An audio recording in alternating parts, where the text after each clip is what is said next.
जय श्री कृष्णा दोस्तों। हर हर महादेव। कैसे हैं आप सब? स्वस्थ और सुरक्षित होंगे। दोस्तों, प्रदोष व्रत में भगवान शिव की उपासना करने से मन की हर इच्छा पूर्ण हो सकती है। इस बार सोम प्रदोष, जो बहुत ही शुभ है और अपने साथ 4 शुभ संयोग लेकर आया है, इसलिए इसका महत्व बहुत बढ़ गया है।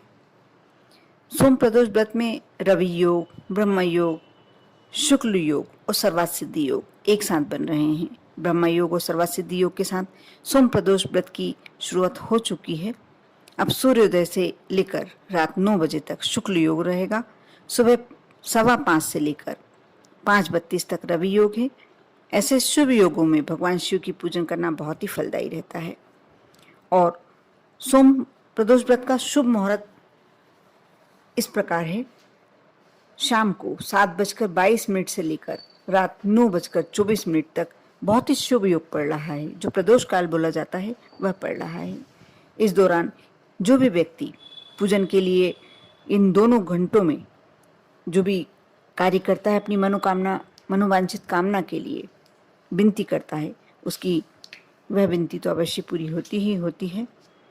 आज के दिन किसी भी समय, वैसे प्रदोष के दिन प्रदोष काल में पूजन का अलग महत्व होता है, लेकिन ये अलग बात है कि आपके यहाँ के मंदिरों में शाम के समय जल समर्पित करने देते हैं या नहीं, ये एक अलग बात है। इसलिए आप शाम से पूर्व ही ये कार्य भी कर सकते हैं। और यदि आपके यहाँ जल समर्पित करने में कोई मना नहीं है तो आप प्रदोष काल में भी ये कार्य कर सकते हैं। चांदी या तांबे के लोटे से यदि आज के दिन शुद्ध शहद एक धारा के साथ शिवलिंग पर अर्पण किया जाए, इसके बाद शुद्ध जल की धारा से अभिषेक किया जाए और इस मंत्र का जाप, ओम सर्व सिद्धि प्रदाय नमः, इस मंत्र का आप 108 बार जाप कर लेते हैं। कैसी भी समस्या हो, अपनी समस्या सिर्फ आपको भगवान शिव से प्रार्थना करना है।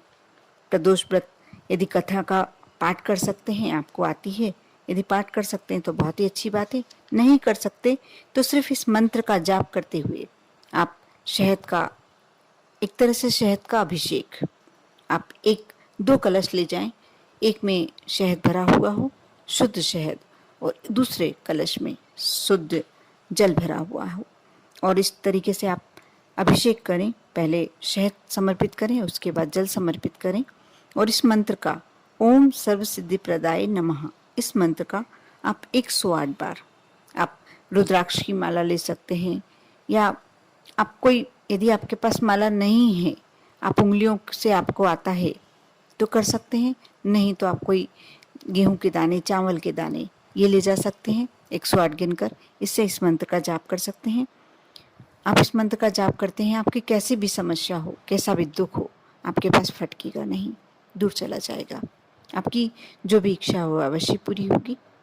साथ ही साथ आज के दिन शिव चालीसा पढ़ने का बहुत महत्व है।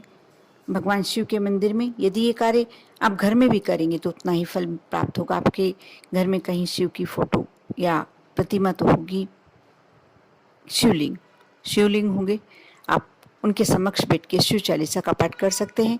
यदि मंदिर में कर सकते हैं तो सबसे ही उत्तम होता है।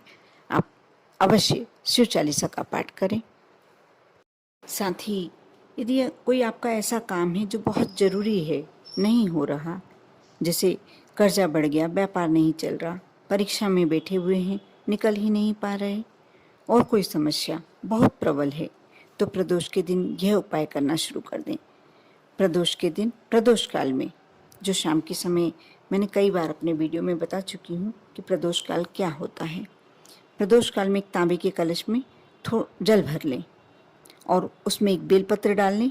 बन सके तो 1 डालें और बन सके तो 7, जैसी आपको मिल जाए, जैसी आपकी सुविधा हो। बेलपत्र कटा फिटा नहीं होना चाहिए। शमी पत्र, थोड़े से हरे मूंग और थोड़ा सा गुड़, ये सब सामग्रियां डाल लें। शिव जी के मंदिर जाकर भगवान शिव का स्मरण करें, मन की इच्छा बोल के जल को शिव जी के शिवलिंग पर समर्पित कर दें। 2 या 3 प्रदोष करेंगे और बाबा आपकी मनोकामना बहुत जल्दी पूरी कर देंगे। कर देखें। बहुत ही छोटा सा, बहुत ही सिंपल सा उपाय है। किसी भी प्रदोष से शुरू कर सकते हैं। आज की प्रदोष जो 4 अपने साथ उत्तम योग लेकर आ रही है, इसमें करना इससे शुरू कर सकते हैं आप, और लगातार करते रहें। आप देखना बहुत ही जल्दी आपको अपनी समस्या का निवारण मिल जाएगा। इसी प्रकार यदि जिसके घर में क्लेश ज़्यादा रहता है, अशांति बनी रहती है, आप कोशिश बहुत करते हैं कि, और ऐसे व्यक्तियों में क्या होता है कि घर आने का मन ही हट जाता है। जिसको घर आते से ही क्लेश दिखता है, अशांति दिखती है, उसे ऐसा लगता है कि घर ना जाएं तो अच्छा, क्योंकि घर में लड़ाई झगड़े ही मिलेंगे। यदि आपके साथ भी ऐसी समस्या है तो किसी भी प्रदोष के दिन, प्रदोष काल में 7 बेलपत्र ले लें, एक सफ़ेद कच्चा सूत, जो आप वट सावित्री की पूजन में आपको उपयोग में आता होगा, उसे कच्चा सूत कहते हैं, तो सब जानते ही होंगे। उस कच्चे सूत को ले लें और लेकर शिव मंदिर जाएं। मंदिर में जो नंदी जी का जो पैर ऊंचा होता है, जो पाँव ऊंचा होता है, उस पाँव के पास शंकर जी और माता पार्वती का ध्यान करते हुए बैठ जाएं। फिर अपना नाम और गोत्र स्मरण करके बोलकर, मन ही मन बोलकर, कच्चे सूत से 7 बेलपत्र को, जो डंडी वाले भाग को एक साथ लपेट लें, यानी आपको बांधना है।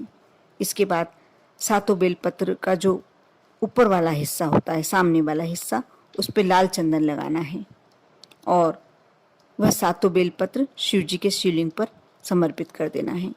जिस व्यक्ति का गोत्र बोला गया है, जिसे आप अपना ही बोलेंगे, तो उस घर में कभी क्लेश नहीं हो सकता, उसके घर में कभी क्लेश नहीं हो सकता। यदि होता भी है तो शांति हो जाती है। बहुत छोटे छोटे से लेकिन बहुत ही सुंदर उपाय हैं। आप करेंगे तो आपके जीवन में आपको अवश्य परिवर्तन दिखाई देगा, क्योंकि आपके पास धन कितना भी है, पैसा कितना भी है, लेकिन यदि मन में शांति नहीं है, घर में शांति नहीं है, तो आपका जीवन कष्टमय हो सकता है। इसलिए इन उपायों को, सिर्फ आपको मंदिर जाना है, आपको भगवान शिव से जुड़ना है, भोलेनाथ से जुड़ना है, और आपकी समस्याएं अपने आप दूर होती चली जाएंगी। कर देखें, विश्वास बनाए रखें, श्रद्धा बनाए रखें। आज का प्रदोष बहुत ही सुंदर योग लेकर आया है। इसमें आप जो भी कार्य श्रद्धा से करेंगे, विश्वास के साथ करेंगे, यदि भोलेनाथ के मंदिर में जाके दर्शन भी कर लेंगे, तो आपको कुछ ना कुछ अवश्य मिलेगा। जो भी आपकी इच्छा होगी अवश्य पूरी होगी। कर देखें। आप पर और आपके पूरे परिवार पर भोलेनाथ की कृपा हमेशा बनी रहे। ओम नमः शिवाय।